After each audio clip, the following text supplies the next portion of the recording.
Hi, I'm Cheryl Durchinsky.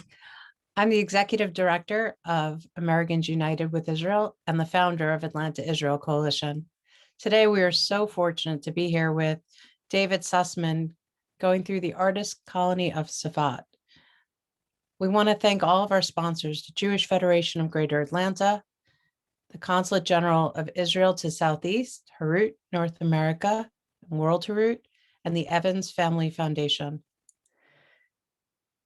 We want to thank our promotional partners, and those would include Hillel, JCRC, Lamud, Jifla, the MJCC, Beth Shalom,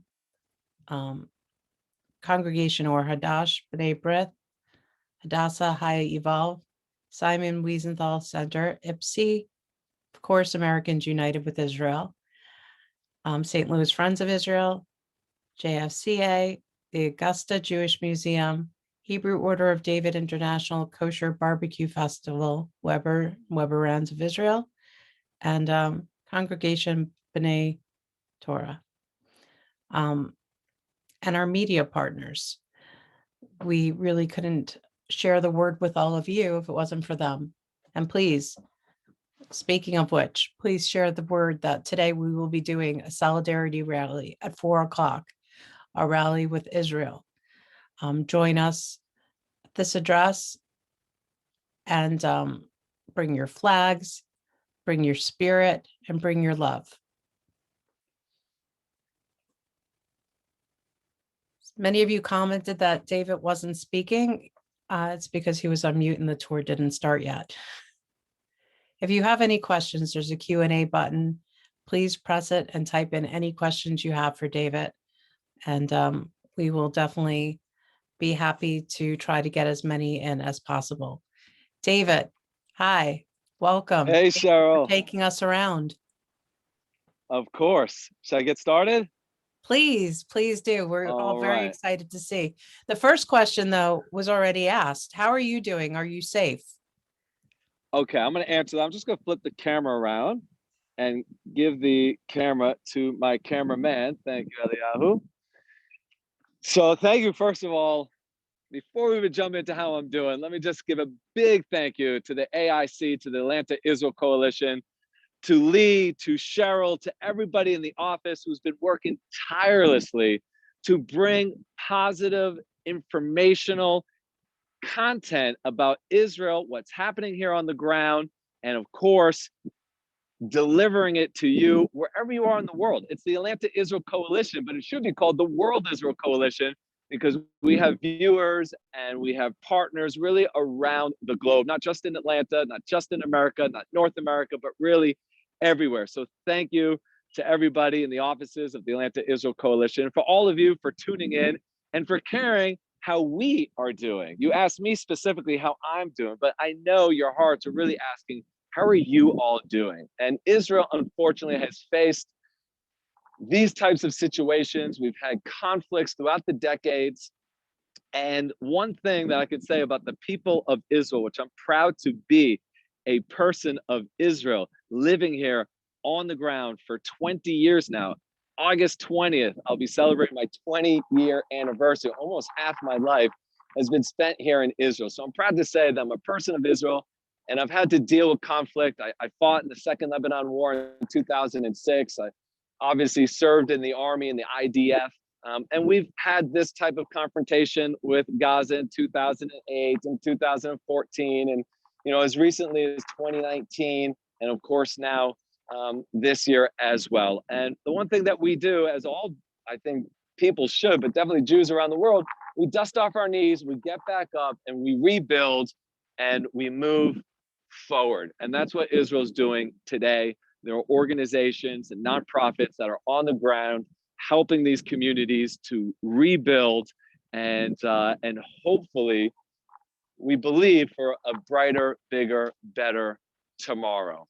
And really, this is a joint effort. It's a joint effort with Jews from around the world, but it's a joint effort from all of you, whether you're Jewish or not, who support Israel. And that could be being an advocate for Israel. That could be supporting organizations like the Atlanta Israel Coalition, And speaking of that support, please support them. They do great, great work. And if you've enjoyed these tours that they've provided with me throughout the land of Israel, go ahead, hit that donate button on their Facebook page or in the email that you'll be receiving, along with the recording of this tour. So please, if it's charitable, whether it's being an Israel advocate or if it's praying, prayer is so important as well, to be able to pray for the peace of Jerusalem and for the peace of Israel. We really do appreciate it. On a personal level, I'm doing great. Thank God. I'm happy to be here in this beautiful place. You can just see this gorgeous view all around. We're in the upper Galilee. We're looking across to the lower Galilee, the city of Tiberias, the Arbel Cliffs. In fact, in just a little bit, I'm going to show you, hopefully it'll come out on the screen, a little bit of the Sea of Galilee, the Kinneret as it's known in Hebrew. And where I live in Gush Etzion, in a town called Efrat, between Jerusalem and Hebron, two places that the AIC have brought you with me on live virtual tours before. Where I live, we were out of harm's way. Rockets weren't flying there. There weren't any sirens. I live in what some people call the West Bank in Judea and Samaria, the disputed territories. We did hear some small arms fire. There was some protests and stun grenades and, to push the riots away from the public areas and the common streets that we share with the Arabs that live in Judea and Samaria. But for the most part, we were out of harm's way. And along with you, we were advocating for Israel, and we were praying for our soldiers who were on the front line, and also for Jews around the world. Unfortunately, we see the anti-Semitism in New York and LA and London and Paris and around the world. Jews are suffering wherever they are. It's not just here in Israel. So we really need to take a stand. And you can do that today at that Solidarity March starting at 4 o'clock. You'll get a flyer, all that information. Maybe it'll be posted on the chat if you get that on this Zoom tour. If not, an email, please show up. It fills us with a lot of strength knowing that all of you are out there supporting us, sending us love, and of course, praying for us. It really does mean a lot when it comes up on our Facebook feeds and we see everybody with the flag supporting us and taking a stand for truth, for what's right, for common sense. So thank you to everyone for all the work that you've done. Let's get started, shall we? We are touring the holy city of Safat. Israel has 4 holy cities. We've already toured 2 of them, so you've kind of heard me if you are here for the 3rd or 4th time with us in the AIC. I've said this before, we have 4 holy cities. If there's any calls that are coming, just hit decline. There are 4 holy cities. The city of Jerusalem, first and foremost, Hebron, which we visited, Tiberias, which is in eyeshot. I can see it's probably not coming out on the camera, but just over in the horizon, there's some buildings that are kind of rising up a slope over there. That's the city of Tiberias, one of the holy cities, and the city of Safat. And Safat corresponds to the element of air. And go figure, here we are on top of one of the most beautiful mountains here in the Upper Galilee, Mount Canaan. And the breeze feels great. It's airy. It's mystical. And another aspect of Tzfat being a holy city is the fact that it's the mystical city. It's the city of Kabbalah, Jewish mysticism. And we're going to meet a rabbi, hopefully, he'll be there when we go there, who is going to explain a little bit about what Kabbalah is, okay? Now, Safat, I break down into 3 different components. You have the ancient history, you have the modern history, and then you have the spiritual influence on the world, and particularly in Judaism. And I'm going to touch upon all those, but I want to start off with the historical aspect of Safat. So come with me, and you can see already just over here, you can see some ruins. This is actually a well, not a well, but a cistern, a man-made cave that fills up with water in the winter months so that there's water to drink in the dry months. We're already in one of the dry months over here. It only rains about 6 months out of the year. And, if you're not one of the busy ants collecting water for the summertime, you're going to die of thirst. So it's really, really important. Just watch your step here, Eliyahu. We're sort of beyond the walls over here, but you know what? Let me just see that camera real quick. I'm just going to point it down right here so you guys can see some of the ruins over here. These ruins date back to the Crusader period. that you can see all around here. We are what is called the fortress, the Metsuda of Tzfat, the high point of Tzfat. Now, Safat has a very ancient history. According to Jewish tradition, Jacob, one of our three forefathers, when he left the land of Israel, when his twin brother, the wicked Esau, I think in English, was chasing him, he went to another wicked uncle of his, Lavan, up towards the area of Lebanon today. He came here first in order to learn in a yeshiva. A yeshiva is a place of spiritual study to better understand the way the world operates and in order to understand the ancient scriptures. So he was actually taught by the descendants of Noah from the flood, Noah's ark. And he did that in order to fortify himself, strengthen himself. So he knew right from wrong before going into the quote unquote real world, to go to his wicked uncle Lavan's so that he wouldn't be led astray to idolatry or one of the other practices of religion that isn't on the straight path. Many Jews around the world, many people around the world come to Israel after they graduate high school to do a gap year for the same reason, to strengthen themselves, to fortify themselves, to get a better understanding between right and wrong and morality and ethics that are taught in our ancient scriptures before they go to university and college, so that they too will not fall prey to peer pressure, to the other societal pulls, that they also are strengthened, just like Jacob, to walk that straight path. But that's tradition, and we don't have any concrete evidence of that. We didn't find, where Jacob scribbled on a cave, Jacob Avinu, Jacob the forefather was studying in a yeshiva here. We don't have that, but we do have physical evidence, like you can see right here. We do have ancient stones that date back, some of them, to the Second Temple period, when this was a thriving Jewish community here in Safat. Of course, it was destroyed when the Romans came here, along with many of the other Jewish cities and towns throughout the land of Israel. But Jews were always returning. They were always coming back here to the city of Safat, but they were not always the predominant group, okay? So let's just come around here. We got a lot of walking to do here in Safat. We're at the top of the hill right now, and I'm gonna kind of jump from story to story because depending on what it is that we're looking at, but I'm sure you guys will be able to follow along nicely.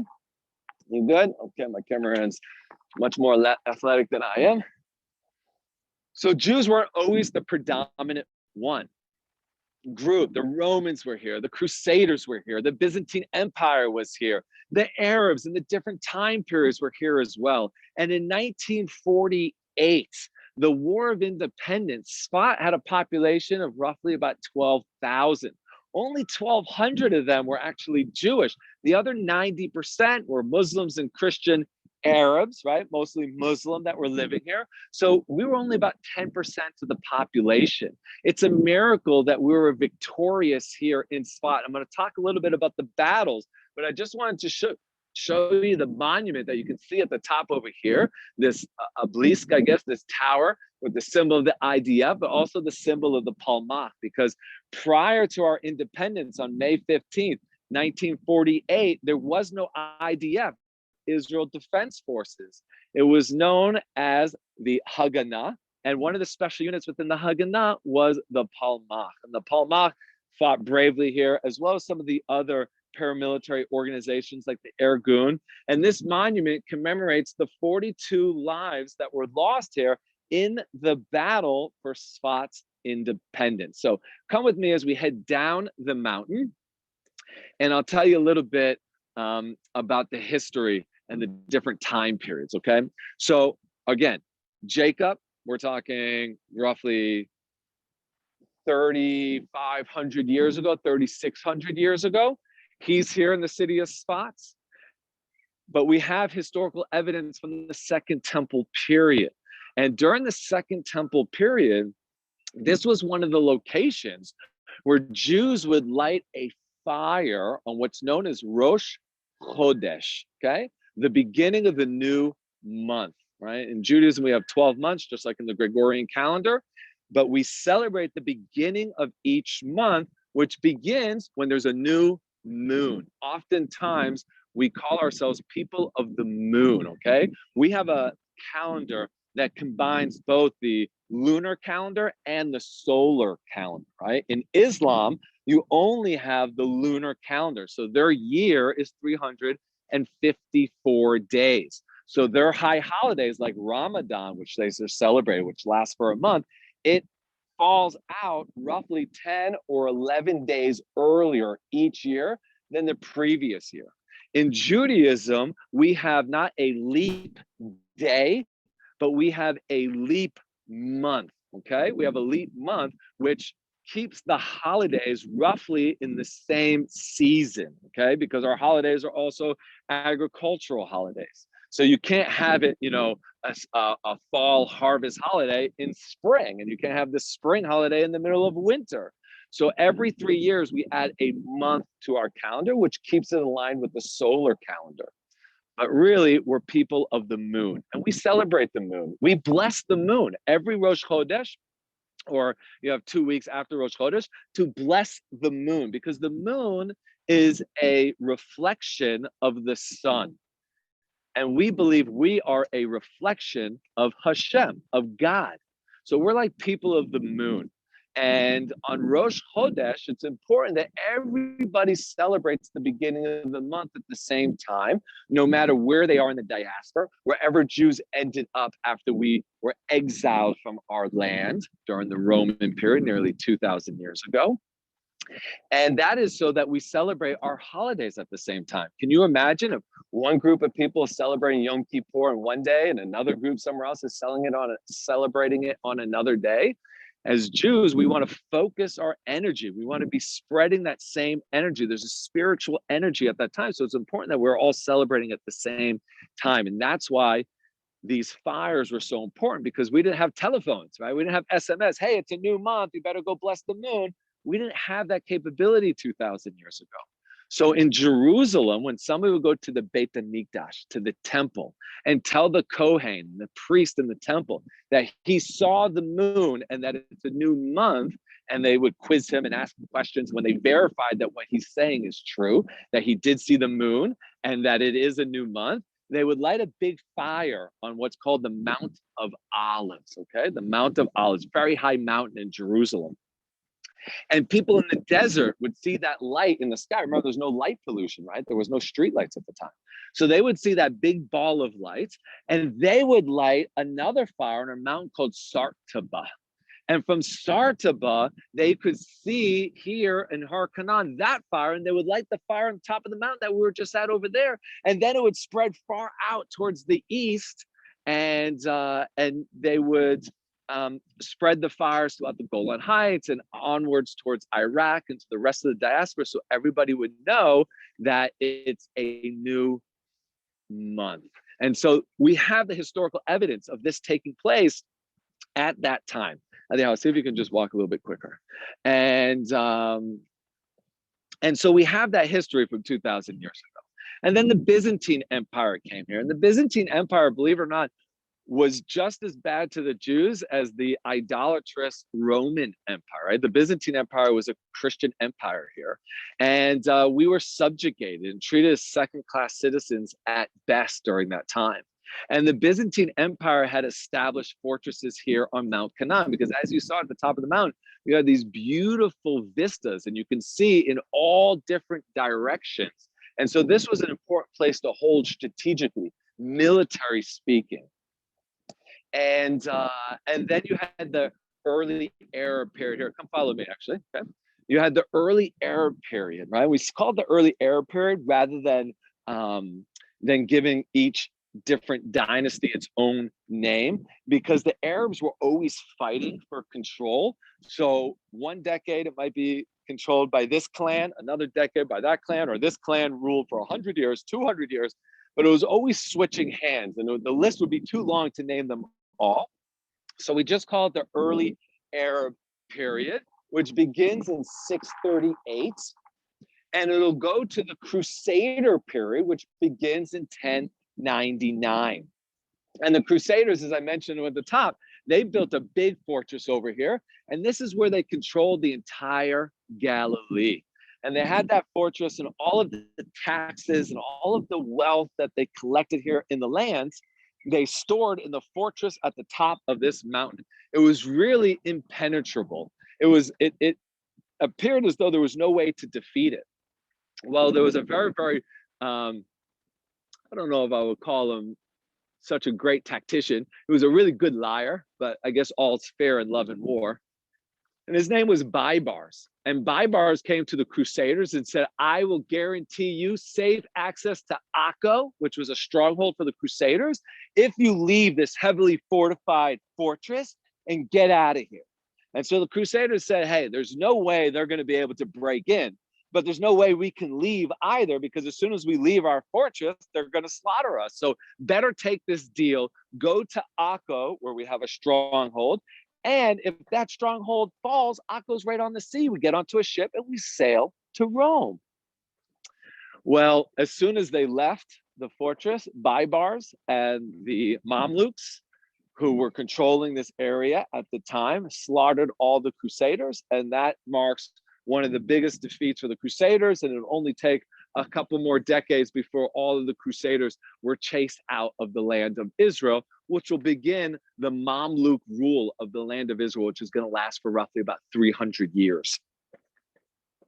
So then you have the Mamluks, right? And then you have the Turkish period, right? And the Turks do very, very little throughout the land of Israel to improve the quality of life here in Jerusalem, in Jaffa, and here in Safat. They do very, very little. They build some clock towers, to beautify, to, honor the Sultan for one reason or another, but they did very little to really improve the quality of life. And then they were defeated in 1917 by the British, right? The British defeat them in World War I. And you have the British mandate until 1948, when once again, it's returned to Jewish control. We threw off the yoke of foreign oppression and liberated our land and liberated ourselves through it. So very, very important time, 1948, and our independence for Jews around the world. Now, there's one thing you should notice. I'm not going to go too deep into this. We've done it on other tours, and anybody who wants more information on Israel advocacy or the Palestinian-Israeli conflict, you can contact the Atlanta Israel Coalition, or if you want to contact me directly, you can ask them how you can reach out to me. Of course, you can always find me on Facebook, David Sussman Israel Tours, but I never mentioned once a Palestinian government or a Palestinian state or Palestinian kingdom or Palestinian anything, because it never was one before. Maybe there will be one in the future, but there wasn't one prior to today, to right now. So 1948, right? Very, very important period of time. Just look at this tower that you can see just over here. This is a British installation. It's called a pillbox. And you can see that in the reinforced concrete wall there's like a little gray box. And it can open up a small window just big enough to put your rifle out. And from here, the British were able to control the city of Safat. And they had this building you can see in between the two trees over here. And that was like their headquarters. It was their Tigger Fortress, they called them. And this was the headquarters of the British government. You can see all around the windows these potch marks, and on the pillbox, you can see potch marks as well. Those potch marks came from the fighting in 1948, okay? The British ruled here for roughly about 30 years, a little over 30 years. And when they were pulling out of the land of Israel, they looked at the population. They said, okay, there's a whole lot of Jews living here, and there's a whole lot of Arabs living here. And they don't see eye to eye. So who do we give the strategic locations to? Who do we give the pillbox to? Who do we give the fortress to? So they came up with a policy that whoever had the larger population, they would give over the strategic position. So in a city like Tiberias, that was 80% Jewish, all the strategic positions went to the Jews. In a place like Safat, where it was 90% Arab, these strategic strongholds were given to the Arabs.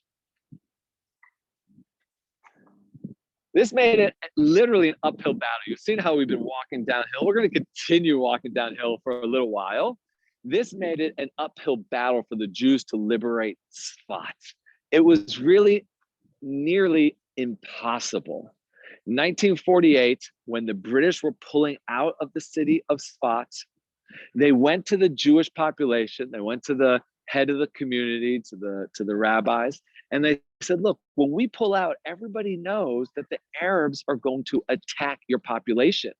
Now, if you want to stay here as men, fine, it's your death sentence, but at least allow us to evacuate your women and your children so that they can go to a place like Safat where there's a chance of survival, but here there's zero chance. Well, they convened and they said, if our families aren't here, what are the men going to really fight for? And they all decided to stay steadfast, to stay here in this holy city, the city of mysticism, the city of Kabbalah, and they fought bravely. But it was tough, right? We're talking 12,000 Arabs and only 1,200 Jews. Not the odds were stacked against us over here. So we lost at first.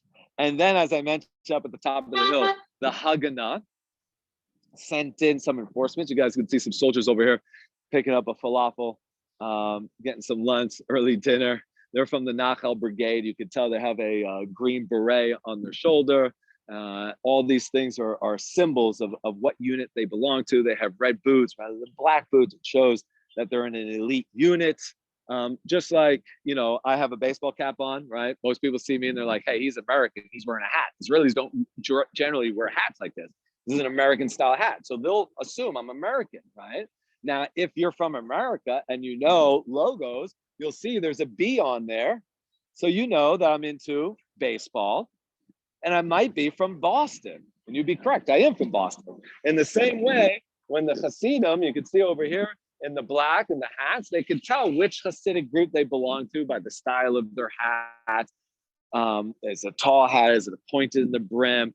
Do they have stripes on their suit? Do they tuck their suits into their socks, the pants into the stuff? All this tells them where they're from. And the same thing with the soldiers. Soldiers have different berets, different boots, different emblems, in order that people who are in the know can already size them up and say, okay, you're in this unit, you do this, this is your position in that unit, this is where you fought, depending on what kind of ribbons you have on and what kind of service you led. So let's continue with our stories. We head down these stairs over here. In fact, let's just go down just a little bit, and I'm going to take a little pause because I can see we got some great views. And we'll just capture a view between the houses over here. And I'll tell a little story about this stairwell, okay? So the British gave the stronghold to the Arabs here. We were fighting an uphill battle, right? Anybody who's ever played King of the Hill, I know I played it when I was younger, knows that when you're on top of the hill and all your friends are trying to knock you off, you can kick them, swat them, push them over. You have the advantage because you have the air supremacy, right? One of the reasons why the IDF, the Israeli Defense Forces, has such a great army is we have a great air force. We control the skies. The higher up you are, the easier it is to defend yourself. It's the Israeli defense, not the Israeli offense forces, right? It's the Israeli defense force. You're easier to defend yourself. So too here, the Arabs were the aggressors, but we were fighting an uphill battle. And on May 6th, okay, we attacked the Arabs, trying to dislodge them from the stronghold. We lost that. It looked futile, like we weren't going to win.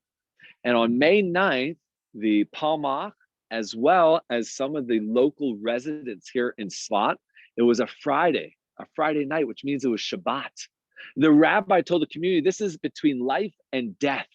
It's time that we take off our Shabbat clothes, we put on our work clothes. And even though we'll be breaking Shabbos, it's okay because we'll be saving lives. And you go out there and you help the army. And you had the religious side, the prayer, and you had the army, and the force was working together in harmony with Achdut, with unity as one. And they dug the trenches, and there was a counter attack. The Arabs were attacking us. There was a counter attack. And out of nowhere, these big clouds started to come in, and it hardly ever rains here. in April. It never rains in May. And on May 9th, 1948, a week before the British officially evacuated, but they already left Safat on April 16th, a rainstorm, not just a rainstorm, these big dark clouds, just rain like cats and dogs here in the city of Safat. And we had this special weapon. I wish I could show it to you, but you could see there was some construction going on top. They have a big monument to the weapon we have. It's called the Davidka. It was a mortar. It had no aim, but it made a really loud noise. And the Arabs heard this loud noise, ba-boom, ba-boom. Come, let's continue. And they got scared that what they were hearing was the atomic bomb, blasts from the atomic bomb, right? Hiroshima, the end of World War II, was 3 years prior. The world knew about the atomic weapon.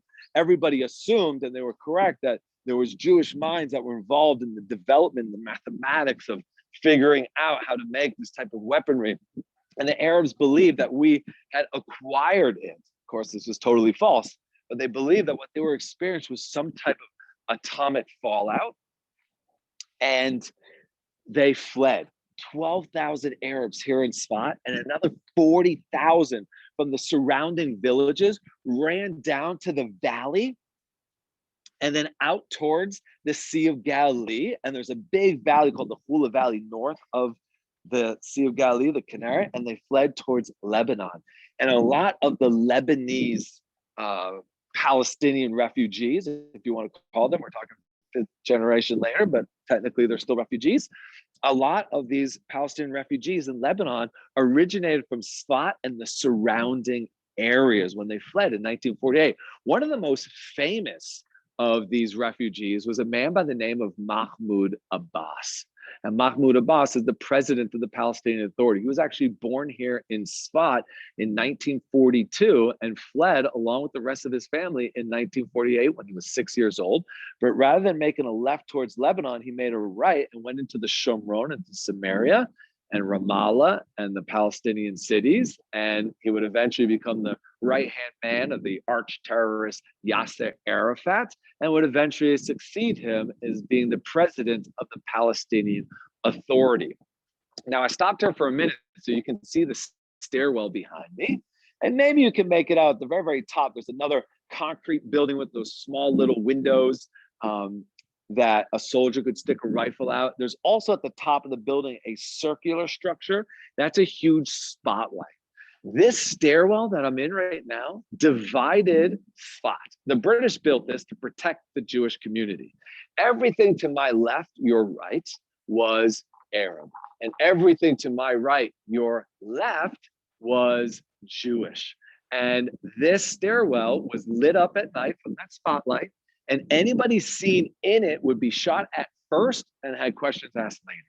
But it wasn't Jews who were running here in the alleyway. It was Arabs that would pay surprise attacks to the Jewish community throughout the 30 years that the British were ruling here. So, you know, the Arabs here in Israel that have been living here trying to cause or inflict harm to us isn't anything new. We've been experiencing it for a long time. And that's why the British told the Jewish community, you're only 1,200. There's no way you're going to succeed in liberating the city of Safat. Flee. But we refused to flee. We were steadfast, even though we were outnumbered, and we were courageous enough to take a stand for what is right, for what is truth. And I hope that you do the same today as well, and you join that solidarity march in Atlanta, if that's where you're living. And if not, I'm sure a lot of it will be live streamed either from the Atlanta Israel Coalition or other people. So please show your support and think of the brave soldiers and residents of Safat who stayed here in 1948. If they could do it, you can do it as well. So here, come behind me, Eliyahu. I want you guys to follow me as we continue down these stairs. Now the stairs go all the way down, basically to the bottom of Safat. We're not going to go all the way down, just a couple more flights of stairs, and then we're going to bank a right-hand turn, and we're going to go into what is known as the artist colony, okay? I just touched upon a little bit of the modern ancient history, and of course, 1948 and the modern history. But one of the reasons why tourists from around the world always want to visit Safat on the tours that they join me with is because they know that this is the place that you want to buy your trinket, your memento, your piece of art, whatever it is that you want to take home with you to remember your trip to Israel. And you can find things here from a few dollars, it might be made in China, I won't lie, to several thousand, if not tens of thousands of dollars, because you have art here that were made from local artisans from Israel, but also from Tzfat. A lot of the shops, the actual artist runs the shop. So you get to meet the artist, buy your souvenir to take home with you and have, on your mantle, or the big, beautiful picture, hand painted, whatever, of Israel, remind you of your trip. Unfortunately, I was here a little bit earlier. And because tourism is at a standstill, we haven't opened up the countries. Today is supposed to be the day that they're reopened to tourists, but because of the war, they've postponed it a little bit longer as well. But I'm sure that they are going to open it up once again very, very soon. And when they do, I hope you all come here in person so I can show you, the land of Israel in person. In fact, Atlanta Israel Coalition is right now putting together a solidarity mission to Israel. It's one thing to show your support in Atlanta or around the world, wherever you're from, but just imagine coming here and being able to experience Israel together in solidarity with the people who live here. And when that happens, oh, by the way, I just want to say is that the internet, we're going in an alleyway here. This is pretty old, okay? Some of these buildings are 500 plus years old, and they didn't have any consideration for our internet woes back then. So we might drop some internet. If it happens and I get disconnected, don't leave the tour. I'll just log back on and I'll be back in just a few moments. So don't worry, if I do get disconnected, it'll be all right. I'm just gonna check real quick, 1 second here. All right, we're still doing great, Baruch Hashem. So come with me, and when you come on that solidarity mission with the Atlanta Israel Coalition, all these shops will be open. It breaks my heart. I'm in tourism, it breaks my heart. I used to come here with big groups, and these shops were open with the most beautiful pieces of art. It's basically been shuttered for a year. I was kind of hoping that some shops would be open because camps are allowed to come here, and there's gap year programs that are here right now. Young Judea, Aardvark, NCSY, BBYO is coming here as well, Camp Ramah. I'm sure some of these organizations are familiar to some of you who are viewing right now.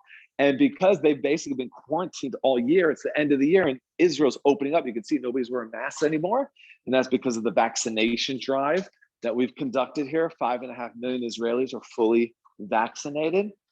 That it's opened up, and so they're traveling, and of course they're coming here to Safat. So it's kind of hoping that some of the shuls, the synagogues, the ancient holy places would be open, some of the shops, but here we go, they're closed.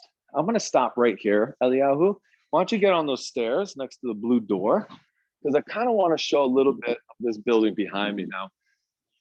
Unfortunately, it's closed. I called them up and asked them if they would open up. They said they're not even in Safat, the people who have the key. So it wasn't possible to open it up, but this is an ancient building just through there. It's over 500 years old, and it was built for a very important rabbi by the name of Yosef Karo, okay? Rabbi Yosef Karo fled in 1492, right? What happened in 1492? Right? All the Americans out there are saying, Columbus sailed the ocean blue. Might be true. 1492 is the Spanish Inquisition, right? The Catholic monarchy of Spain told the Jews that were living there, you either convert to Christianity or you die on the stake, right? On the cross. And they burned hundreds, thousands of Jews this way. Many Jews fled. Some Jews faked conversion and would come out later on. סליחה. זה אפשר להיכנס? אני עושה הג'חה לארצות הברית עכשיו עם זה לייב. כן, 5 דקות. כן, אין בעיה. כן, יאללה. Hopefully the internet's gonna come. Just opened it up. כן, אין בעיה. אין לי אנשים, רק כן, בפנים, רק בפנים. Come. Toda rabah. Hopefully the internet's going to hold out. It's amazing in this country what 50 shekels can do for you. Come. Cheryl, you're going to let me know that the internet is working, okay? Because this is very special. I want you to hang out, Eliyahu, by the window, okay? Hang out by the window where the internet's going to be a little bit stronger. All right. Cheryl, can you hear me? Can you just speak to me and let me know that everything's good here? We hear you and it's beautiful. Amazing. Wow. Okay, wonderful. Why don't you take a seat, Eliyahu, and just try and follow me as I'm here. This is so special. I'm so grateful. Thank you, Hashem. Thank you, God, for allowing us this amazing opportunity to be in this so important historical building right now. I mean, I called these people up. They said, "Oh, we're not here." He just randomly opened the door. My cameraman, Eliyahu, said, "Look, it's open." I read it. Hey, can we go? He said, "Hey, maybe I help you. You help me." 50 shekels. Boom. We're inside. Amazing. Baruch Hashem. Thank the good Lord. Why is this place so important? Well, I was talking about Yosef Caro. Yosef Caro was a great rabbi. His family fled the Spanish Inquisition. They went to Portugal at first, but the Inquisition followed to Portugal. And then they left. And believe it or not, it was the Ottoman Empire that took in so many Jews. A lot of the Jews in the Turkish Empire arrived there because of the Inquisition. He said, if I'm going to live in the Ottoman Empire, I want to live in the land of Israel. And if I'm going to live in the land of Israel, I'm going to live in the city of Safat because that's the city of mysticism. But not only that, this was a flourishing, metropolitan, financially successful place 500 years ago. They produced linen here, very special linen that was exported to the aristocracy around the world. People were making good money here. And when they were making good money, a lot of these wealthy Jews said, hey, I want to partner up with a great rabbi, with a great organization like the Atlanta Israel Coalition. And they donated money in order that he could build this building. This turned into a Beit Medrash, which is a house of study like a yeshiva that I mentioned earlier. And it was here that he poured over some of these books over here, some of these texts, some of these are literally some of the actual books that were used by Yosef Caro. And what did he do? Well, Yosef Caro looked out at the Jewish world. And he says, my gosh, there are so many Jews out there that want to be able to keep the mitzvot, that want to keep the commandments, that want to connect to a Kadosh Baruch Hu, that want to connect to God, that wants to make this place a more God-conscientious environment. But they don't know how. Because at the end of the day, stay right there, Eliyahu, at the end of the day, hold on, I'll be right back. At the end of the day, in order to understand Jewish wisdom, you need to study Sfarim, books like the one you see right here, which has all of our oral Torah in it. This is called the Gemara. It's got a little bit of the Mishnah, a little bit of the Gemara, commentary by Rashi and Tosafot, and so many others. You would need to go to a yeshiva and study for like 10 years. So many of us look at like doctors and lawyers and say, my gosh, these people are brilliant. And they are, because they had to study to become a physician for 8 years and a lawyer after they do their bachelor's, and they have to go to law school and they have to pass the GSAT and well, guess what? To be a rabbi, to be a doctor in Jewish philosophy, you have to study it that long, if not even longer. Pour over these texts. Not everybody can do it. David Sussman can't do that. I tried. I went to yeshiva for like 4 years. I said, I can't. I got to be out. I got to be working. I'm a busybody. I can't be sitting in a desk. Steiging is what we say. Studying over all of this information. Well, Yosef Caro said, I'm going to take this. My mother was a holistic practitioner. She used to make tinctures. She would take herbs and boil them down and then make like condense it and give us little drops in our tea. He said, I'm going to make a tincture. I'm going to boil all of the oral Torah, hundreds and hundreds, thousands of pages of information.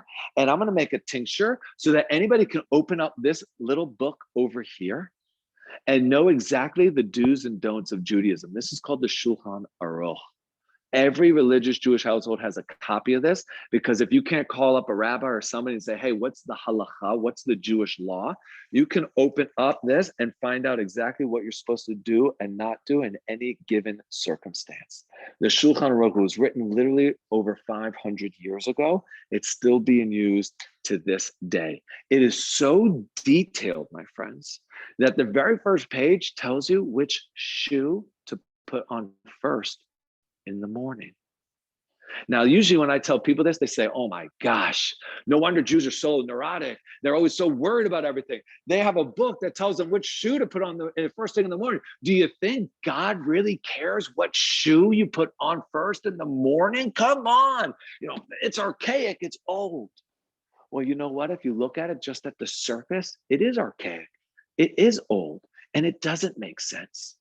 I'm going to share just a short little story with you, a very, very quick one. I'm going to get personal here. I'm scared of bees, okay? I've climbed massive mountains. I climbed Mont Blanc in Chamonix in France with ice picks, right? I'm hiking in November, Kilimanjaro, the highest mountain in Africa, 19,000 feet. I was in Lebanon in the IDF, but I'm scared of bees. And one time I was visiting a kibbutz down south called Yad Mordechai, and they have a bee farm where they produce honey. And I told the beekeeper that I'm scared of bees. And he says, I'll get you over that fear. He didn't, but he says, come with me. And he put me in the whole uniform and he took me out to a beehive. And he told me to take out one of the beehives. I had thousands of bees flying all around me. And he says, and I took out the beehive and he says, you see the honeycomb? I said, I see it. He says, what's it look like? I said, I don't know. It looks pretty gross. It's got little bits of flour in it. It's all gray. It looks dirty. He says, now take your glove and make an incision in it. And I did just that. And what happened is that beautiful golden honey started to pour out of the honeycomb, and the sun was shining on it, and it glimmered and it sparkled and it looked amazing. What's the point of the story? Is that if you look at anything, but especially Judaism, on a surface level, it looks old, it looks archaic. But when you cut in just a little bit and you find the sweetness that's inside the Torah, it's amazing, it's beautiful. And when you look a little bit deeper as to why we put the right shoe on first, it's incredible. Why do we put the right shoe on first? We put the right shoe on first because the right side in Judaism represents chesed, it represents kindness, it represents charitable acts. And so when we get dressed in the morning in our bedrooms where it's all nice and quiet, and life for the last 8 hours in my nice cozy bed was just perfect. And I put on my shoes and I step outside my door and my kids are screaming and people are throwing and they're arguing. And I come downstairs and the orange juice spilled and I want to get mad and angry and yell. I remind myself I put my right shoe on first, and I want to be a little bit more godlike and a little bit more charitable and a little bit more forgiving and a little bit more giving.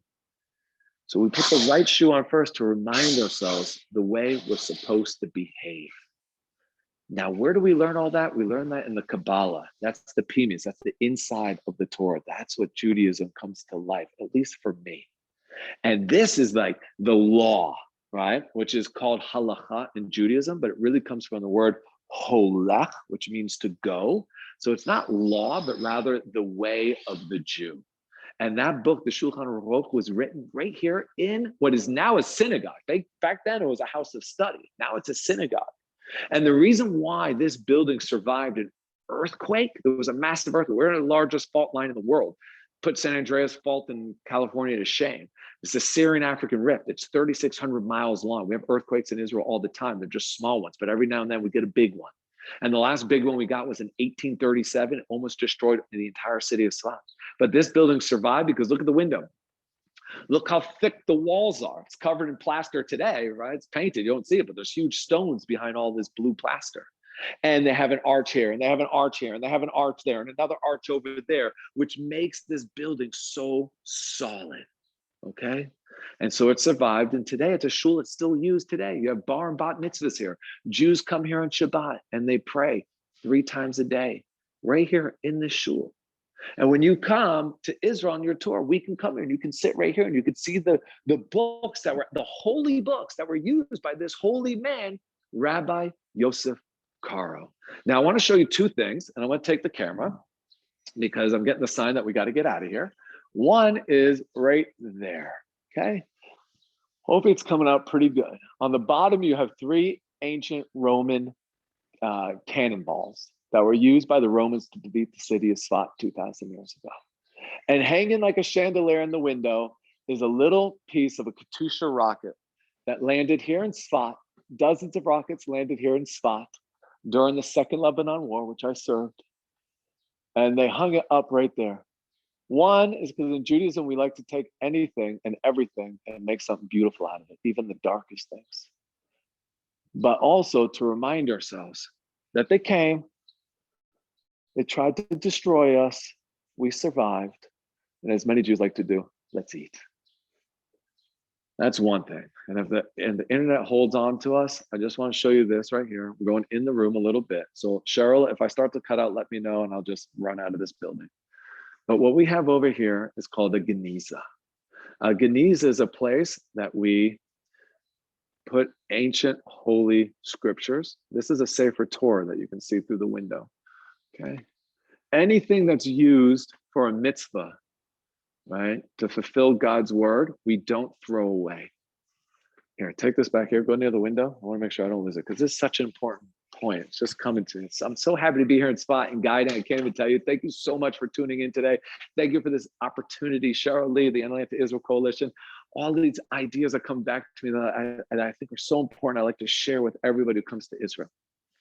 We don't throw away things that we do mitzvahs with, right? I wear tzitzit, okay? These are the strings on a four-cornered garment that you'll see religious Jews wearing. So I wear mine. I tuck them in. I don't flaunt them so much, but when this gets all tattered after like a year or two of usage, and I can't use it anymore, I don't throw it in the garbage. I'm doing a mitzvah with this. This is holy. I'm shrouding myself with something holy. I actually put it in a special container that we have in our house. And when that container gets filled with holy items that is no longer usable, I bring it somewhere and these people will bury it. Give it an honorable, holy burial. So let me ask you now this. What do we use the most in our lives to do mitzvahs? The mezuzah on our door? The menorah that we light on Hanukkah? What about our bodies? We don't just throw our bodies away. Jews bury ourselves in the ground, dust to dust, ash to ash. Our soul rises above to heaven, but our body is returned to the earth in which it was made from. We don't just toss it in the incinerator. We don't just burn it. The Nazis did that to us. Don't do that to ourselves. Just like we bury the things we do mitzvahs with, we bury our bodies, which we do the most mitzvahs with. Anyways, a little food for thought. I'm so happy we got to come in here. I'm so blessed to be here right now because it's been so long since the last time I was in this building. Thank you, HaKadosh Baruch Hu, for making this all possible. Just behind here, this is the Aron HaKodesh, okay? Behind here, you have Sefer Torahs.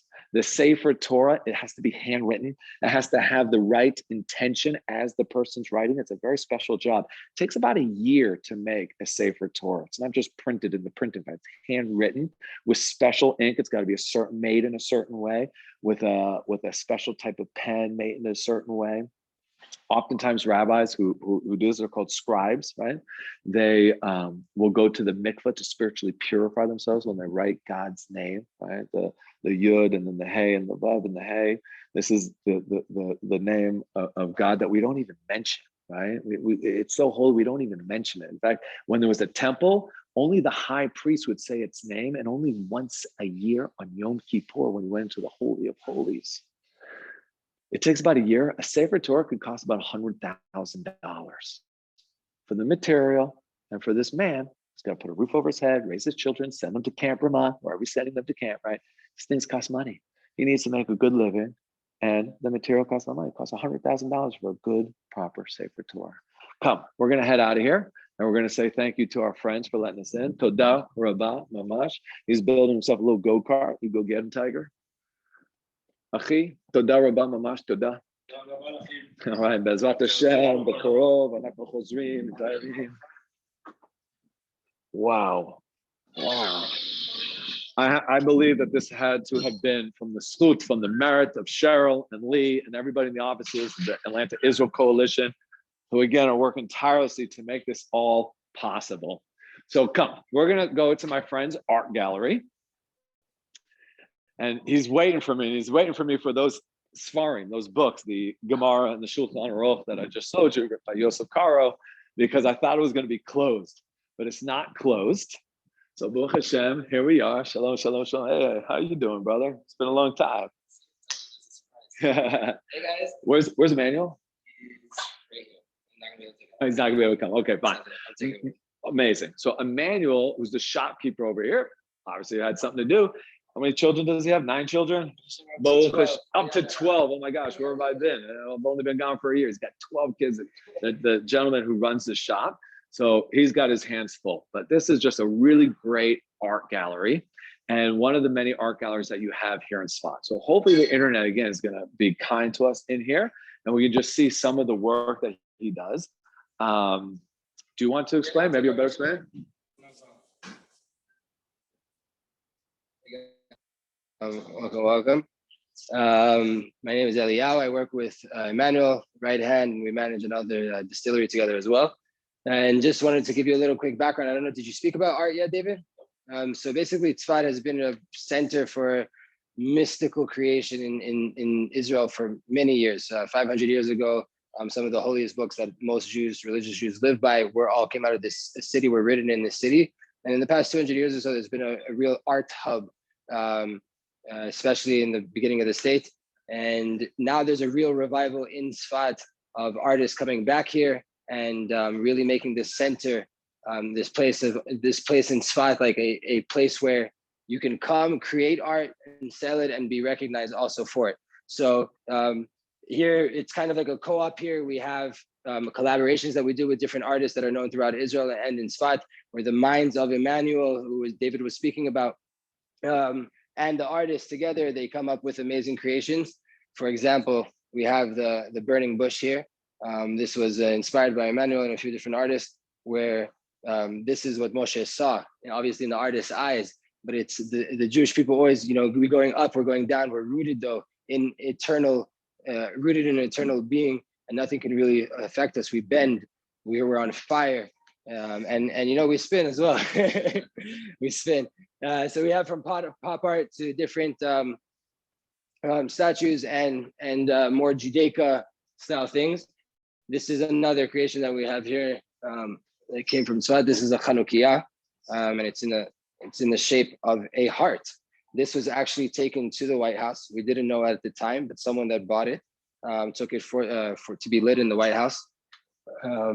So a lot of different things have come out of Tzfat artistically and literaturely in Israel. We're happy to have a place like this where artists can come and get recognized and put their work on display, and also take part in the creative process with different minds as well, influencing them. Cool. Stick close to my hair again. Amazing. Much. I appreciate it. What's up, guys? You have to get in all of it. Appreciate it. Bye. We'll see you guys. I hope you guys enjoyed that little sneak peek of some of the beautiful art that is over here. I just saw somebody texting me. Somebody on this tour has my number, and they said that I shopped in that store. I love this shop. I love That was me. Shopkeepers, and also, oh, Cheryl, awesome. So one of the things I love about this shop, actually, and you can see, it's the Emmanuel Fine Art Gallery.com if you guys want to check it out. Again, like anybody here in Safat, they suffer tremendously without tourism. So anybody wants to check them out online and see what they have, I'm sure they would appreciate it. But I love how they take like the ancient, motifs, the ancient ideas and concepts in Judaism, and they make it into this modern, eclectic, urban sort of art. Really, really some beautiful, beautiful stuff. Why don't you swing in front of me? Yes, Cheryl. We have someone in the audience asking if they have a website and what the address is. So when you watch the recording, you'll see it. I just showed it on there, but it's emmanuelfineart.com. And I'll try and reach out to them and get there. Watch out, there's a couple steps over there, okay? I'll try and reach out to them and send you a link. And I know in the past, you've sent an email out to all the participants who joined us for the tour, which I'm cool. And I'll send you that link so that they can do it. One of the things I wanted to do while we're here was to visit an ancient loom, like where they make the talit, the prayer shawl, in the ancient ways by hand. But as you can see, all the shops are closed. But somebody did open it up a little bit earlier today and allowed me in there, and I took a video. Now, unfortunately, I wasn't able to upload it yet to YouTube, but I'll do that as well at some point this evening, my time, and I'll send it out to the Atlanta Israel Coalition, and they'll post it on their Facebook page. So make sure you go to their Facebook page, and you can see a recording of this tour there. If you're not watching it live on Zoom, you can see a recording on Facebook, and they'll upload that other video from the Loom, as well as all the other great content that they have about Israel. So we are going to visit. Here, give me this camera real quick. I've never seen the inside of this shul before. It's almost always closed, but I talk about it all the time. So you guys can see a little sneak peek of it. But this, at least the ground, is an ancient synagogue that belonged, believe it or not, in the 16th century to the Greek Jewish community that came here to Safat, right? I mean, Safat was one of the 4 holy cities. People were coming here all the time. I appreciate you sticking around very much. I'm just going to do a little hadracha here, and then I'll introduce you. So here, come on this side. We'll come over here. So we went, and thank God we were able to actually access the Yosef Karo Synagogue. And we talked a little bit about the what of Judaism, right? What do I need to do? Well, you need to put your right shoe on first, okay? That's one of the things that we learned. There's a lot of commandments. There's a lot of actions that Jews need to do in this world to bring down that God consciousness, okay? The why of Judaism is the Kabbalah. It's the mysticism, right? Why do we put our right shoe on first? We put the right shoe on first because it reminds us to be more chesed, because the right side represents charity, kindness, love. One of the great Kabbalists, one of the great Jewish mystics, lived here in the city of Tzfat. His name was Yitzchak Luria, but he went by an acronym, Ashkenazi, because he was Ashkenazi. At least his father was Ashkenazi. His mother was Sephardic, right? These are different Jews from different areas, right? Very unusual in the 16th century. Ashkenazi, one Ashkenazi parent, one Sephardic parent. Today it's very common here in Israel, thank God. Back then it was a little bit uncommon. And his mother was Sephardic, his father was Ashkenazi. So he went by his father's tradition. So they called him Ashkenazi Rabbi. He was a rabbi. Yitzchak, his name. And the acronym of that is Ari.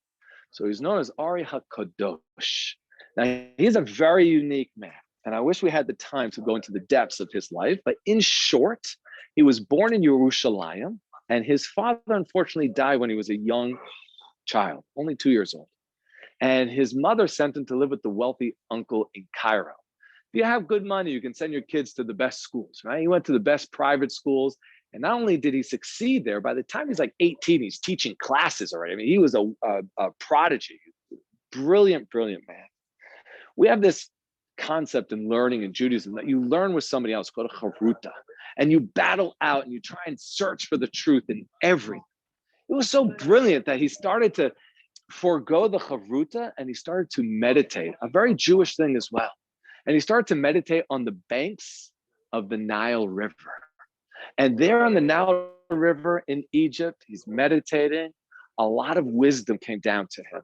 And he was visited by one of the Nevi'im, one of the prophets, a big prophet. Maybe you heard of him, Eliyahu HaNavi, Eliyahu the prophet.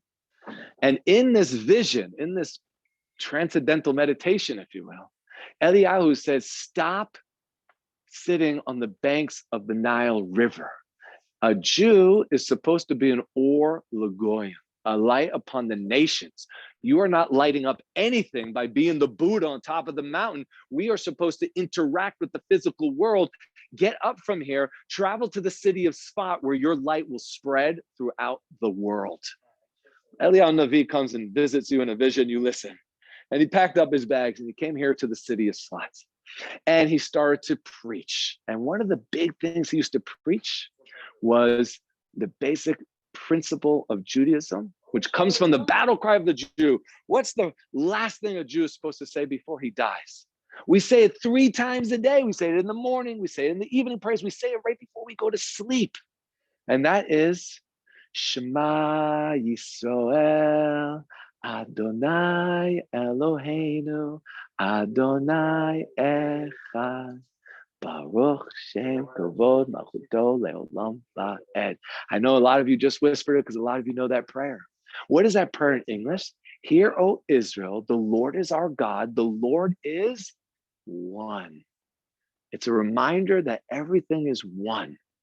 That in Judaism, we try and bring completeness, wholeness. Shalom comes from the word shalem, which means to be whole, to make something complete. God isn't just some of us, he's all of us, whether you're Jewish or not. It's not just even us as humanity, it's also the animals.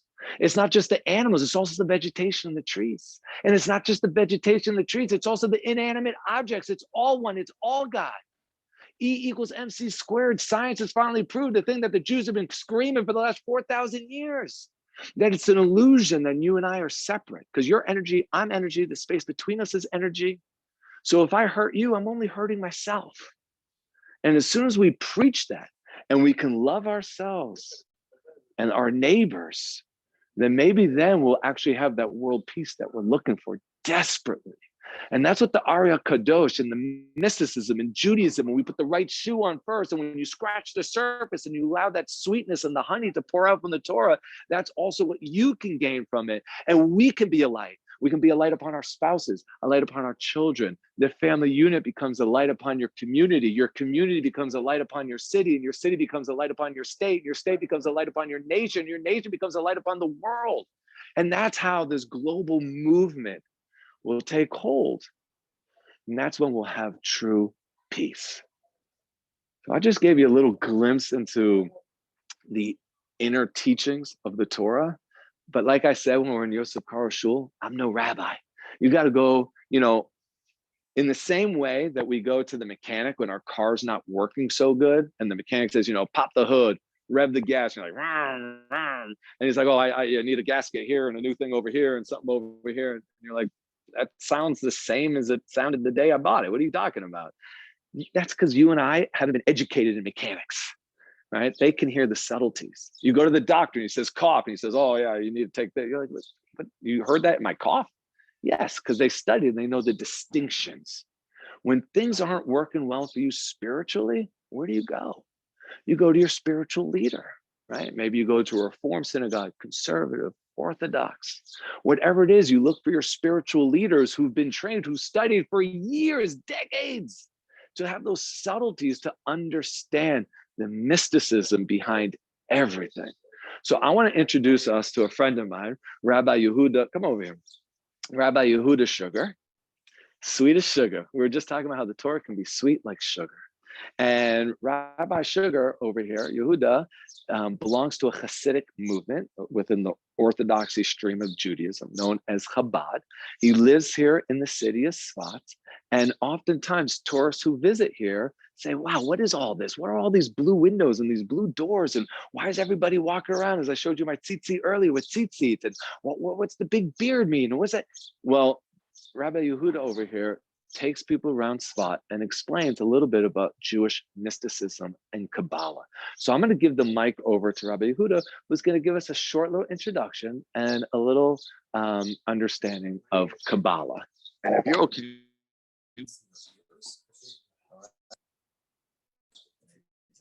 Okay. David, for an amateur non-rabbi, you did a really great job so far. Awesome. There's not even that much more to say, I don't think, but I'm going to say a few things anyway. So we're standing in a very famous place in the world. It used to be a field, but now it's a courtyard made of stone. It's outside the synagogue named for the Arizal Ashkenazi synagogue. And what they used to do here, the Arizal and what he called his lion cubs, they would march up here from the other synagogue named for the Arizal, the Sephardi named for his mother's side, down by the Kabarim, down by where the tomb, the ancient cemetery is Safat. And they would march up here together and they would sing the famous Lechadedi. And they would sing this song, bringing Shabbos in Friday evening, facing this big mountain out there. And why would they face this big mountain? Because that mountain contains the tomb, the grave place of the famous Rabbi Shimon Bar Yochai, the writer of the most prominent work of Kabbalah called the Zohar. One of the reasons why the Arizal and other very famous sages, or ones who would become very famous, came to Safat is because of the presence of the tomb of the Rashbi, nicknamed Rashbi, Rabbi Shimon Bar Yochai, who wrote the Zohar many centuries before the Arizal came here with the other famous sages of Safat. Now, that is what drew these people, typically from expulsions in Europe and the very famous one in 1492 in Spain, to Tzfat, the Rabbi Shimon Bar Yochai. There was also a good economy here. And at the time, at least, the Ottoman Empire was friendly to the Jews and was very inviting about to have the Jews come here. So the Arizal got here and got to work immediately. And he taught new things about Judaism, the inner dimension of Judaism, that would last for centuries beyond him, 500 years, where we're sitting right now, beyond the Arizal. His teachings became the foundation for most of the Hasidus that is taught. And Hasidus could be thought of as a later development after the Kabbalah, which really brought Kabbalah down to earth and taught us how to basically reach God using very hard work. Now I'll back up and mention the most famous teaching of the Arizal, how God created the world. An infinite God created a finite world, and what we're supposed to do in this world vis-a-vis how God created the world. And that means, as David already said, that's Jews and non-Jews. The Arizal is mostly the teacher for the Jews, but the non-Jews also can learn the inner dimension of Torah. There are things about it that are important for them. Here's the basics of the Arizal's most important teaching. There was a God before there was world. A lot of people don't remember that or know that, even learned people.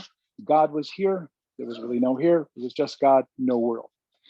That means there came a time when God decided to create our world. And when he decided to create our world, he decided to create it with light. Not just any light, but the famous Or Ein Sof, the Hebrew for infinite light, a light without end, that he emanated from his own infinite being.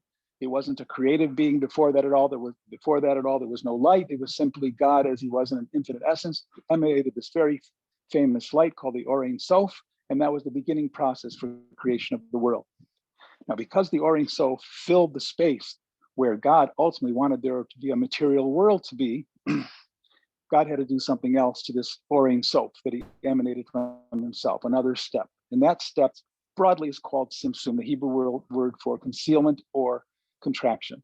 God contracted himself, made himself small basically, and then in the Arizal's own words, he removed the light surrounding that contraction so that there would be room for a world, because infinite light and world cannot coexist. So we live as a result of that in a space called the place of concealed light. And that's why we all struggle so hard to believe and even know there's a God, because by his very way of creating the world, he hid himself so that we'd have to work to bring him out of hiding. And how do we do that, bring out of hiding? This was a big contribution from the Arizal. He said, Jews, you have to do the mitzvahs and learn the Torah in order to bring God out of hiding. So that every single mitzvah you would do, and the more concentration you put in it, the harder you work to do a mitzvah, because some of them are not so easy to do. There's also prohibitions, things we stay away from that we're not allowed to do. They're all very hard work.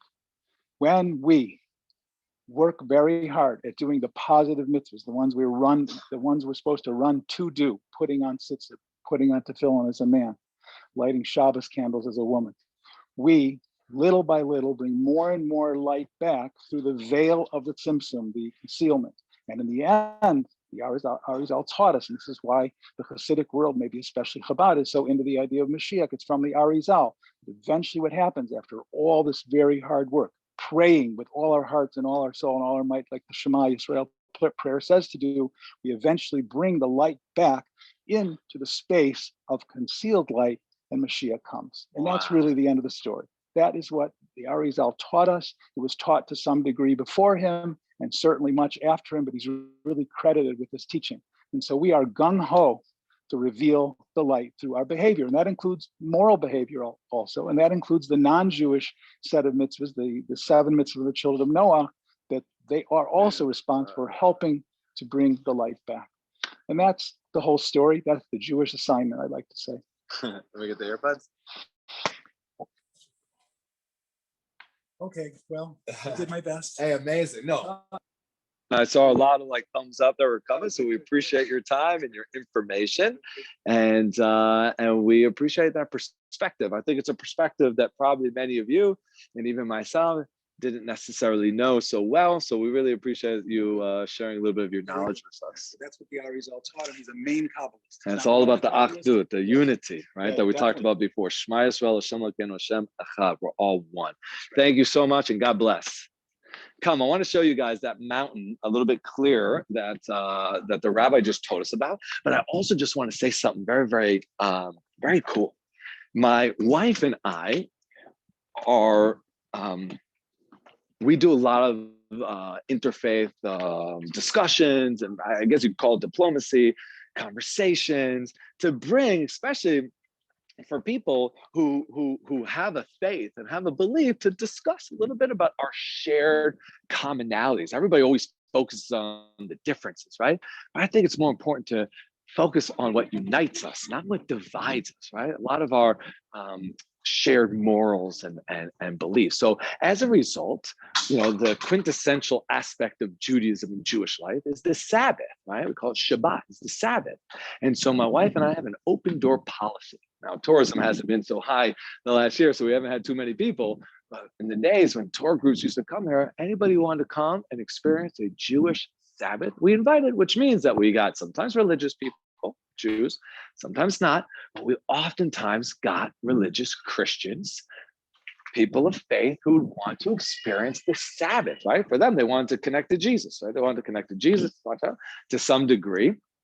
And obviously, Jesus being Jewish would have celebrated the Sabbath. So what is this Sabbath that he would have celebrated? So they come over, and my wife's a total righteous woman. She's an Eshet Chayil from the Proverbs of King Solomon. And she would always ask all these different people of various walks of life, what was the most amazing moment for you visiting Israel? And I had this one Christian woman who said, when I landed at Ben Gurion Airport, I felt like I was coming home. And I had to scratch my head for a second. I said, felt like you were coming home. Like, you're a person of faith. I'm a person of faith. You believe that God never changes his mind. I believe we definitely agree that he never lies. And God said that this land promises over and over again to the descendants of Abraham, the Jewish people, forever. So what do you mean it's home? But then I remembered another line, and I think this is what the rabbi was alluding to. In the Torah, it says that from Yerushalayim comes forth the word of God. And so if you believe in God and you believe in his word, then Israel and Jerusalem is also your spiritual home. That's the Jewish physical home and the spiritual home. But for all people of faith, it's your spiritual home as well. And I think that's what he was trying to say, is that we all have a shared work in this. We all have something in which we can all do to bring that light back into the world, to make this place complete, and to bring Mashiach. Now, what I want to do right now is to show you a little bit of this light. The sun is beginning to set, but just over there, where my finger is, that mountain, that is called Mount Meron. And at the base of it is where the tomb of Shimon Bar Yochai is buried. And on Lag BaOmer, we celebrate his life, his yort site. A lot of people think that in Judaism, a yort site, we light a candle and that's it. But a yort site, we light the candle to remind ourselves about the light that that person brought into the world. And so for Shimon Bar Yochai, who brought so much light, we have really big bonfires. So a lot of people attend these bonfires. And if you guys are keeping up with the news here in Israel, you know that Lag BaOmer this year, there was a great tragedy. In fact, it was the single worst peacetime tragedy here in Israel. 45 lives were taken from us in a, I don't think stampede is the right word, but when you get this mass of people and everybody's kind of moving and you don't really see what's going on, the people in the front, if there's nowhere to go, get squished. And 45 people were squished to death. And it was a very, very harsh reality that we had to come to terms with. That in a celebration of something so beautiful, that something so tragic can take place. And that's Mount Meron over there. It used to be the tallest mountain here in Israel until we liberated the Golan Heights. It's roughly about 3,500 feet high, or about 1,250 meters high.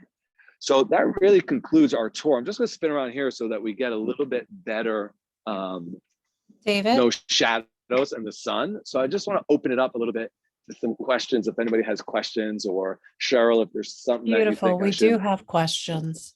Great.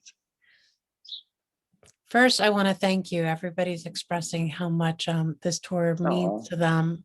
And someone Thank said, you. I don't know if it's just because what is happening is a scary time, but this particular tour spoke to me. And apparently she's been on several of these virtual tours. So thank you. Well, thank you to that person, to everybody who stayed tuned in and who appreciated it and sent those comments. And please keep them coming. I do appreciate hearing them. So what are the significance of the blue doors and windows? Great, a great question. So you can see there's blue to my left, blue to my right. If you notice on my tzitzit, on my four corner garment, I have a blue string. It's called the Helit. And the Helit is a special dye that's made from a snail. And it's a biblical color as well as purple. And the reason why all the blue is that there's a Gemara. Remember that big book that I showed you? It's the oral traditions, the Torah. That blue, what else is blue in our world? Well, the sky's blue, right? What else is blue? Well, if you've been to the Caribbean, you know that the waters are very blue over there, right? Water's blue. But if you take a scoop of that water in a cup and you look at it, it's not blue. And if you jump up really high and you scoop up some of the air from the sky, it's not blue either. And the teaching behind that is that everything from the sky, Shemaim, all the way to the Maim, the water, is God.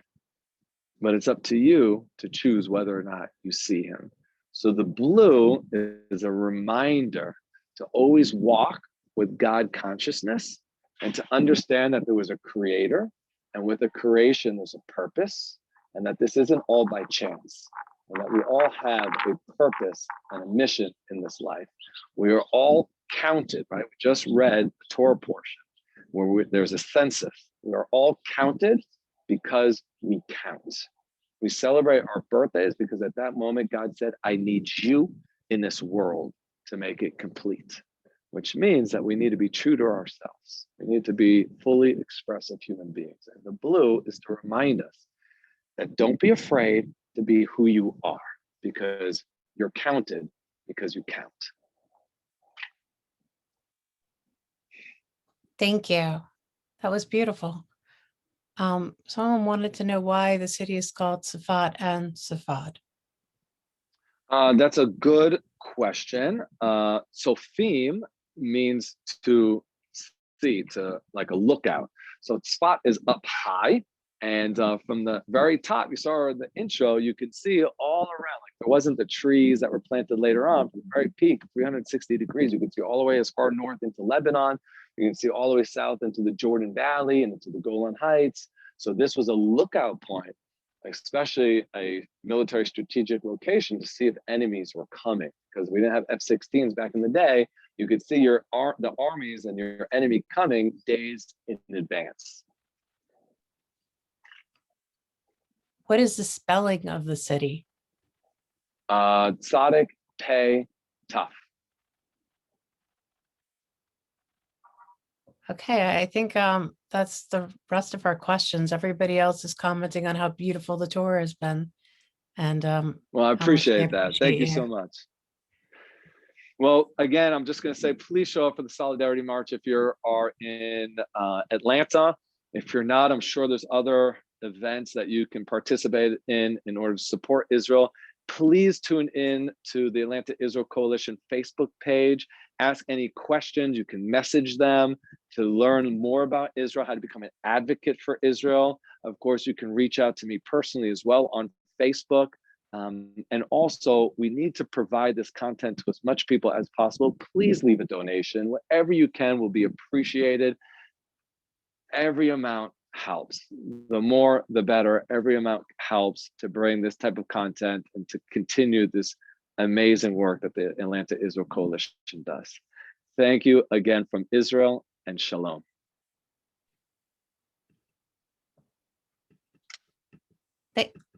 Thank you, everyone, for being here with us. just so you know, on the Atlanta, I'm sorry, David, you can still see everything. So beautiful. On the Americans United with Israel page, there's tours across the United States. Everything's listed, so please don't hesitate to go on there. If you're not in Atlanta, join the tour near you. It's important we all stand together, that we all stand united with Israel. Thank you again to our sponsors, Jewish Federation of Greater Atlanta, the Consulate General of Israel to Southeast, Harut, and the Evans Family Foundation. Thank you again to our promotional partners and our media partners. Without you, the word is very hard to spread, and I need every one of you to please spread the word, because we have these wonderful tours with David Sussman, and we want to share Israel with as many people as possible. And God willing, one day we'll all be there together in person. Thanks again for joining us. And please don't hesitate to reach out if you have any questions or want to participate.